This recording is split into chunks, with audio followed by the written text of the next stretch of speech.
this is the best way to sort of erase those memories and try and build some sort of new mental routine. Yeah, to get that kind of going. And then once you've got that habit with the release aid that makes it easier, I guess then you can transition. If your athlete really wants to eventually shoot a trigger again, you can transition maybe from that resistance release aid to maybe a hinge to maybe a trigger eventually. That's typically the pattern, is from the resistance activated to the hinge release, and then most, not all, there's probably 40% of World Archery World Cup players stick on the hinge for the rest of their career and deliver World Championships, World medals. But I won't lie, there's probably another 60% who do go back to the trigger. But they're shooting it with the same non-decision making technique. They're just squeezing the trigger or relaxing their hand to pull on the trigger. And again, these are little fine movements, so I need to make a close-up video showing people how you actually shoot it the correct way. But because the mental process is the same, like me, you can give me any of those release aids and I shoot virtually the same, no issue. Because they've got that same process, they can shoot the thumb trigger with great success.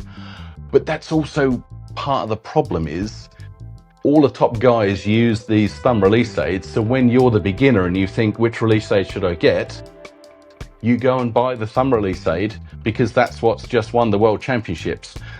Because you didn't see the 2 years he spent shooting the other styles of release aid, or you didn't see the hinge release aid he's got in his quiver that he was training with on the target half an hour ago.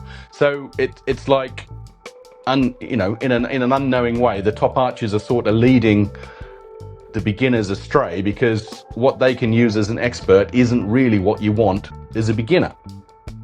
And I've seen the top archers do that. I've literally seen some of the compound archers on the practice range for a final using a release aid, and then they go to the final and they use a different one because I guess they want to limit how much time. I've seen some top compound archers do this. They want to limit the number of shots with the trigger, don't they? Absolutely, and especially on windy days, which is even more challenging. And so yes, it's much easier to learn these things on the indoor season for sure.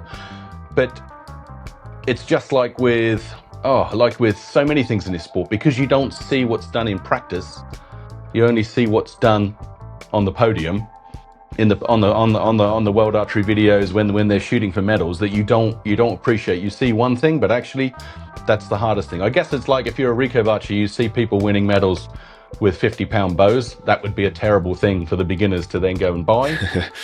and I think of the same with the release aids. You need to have done that apprenticeship with the other release aids to then really reap the benefit of the thumb release when you become a champion.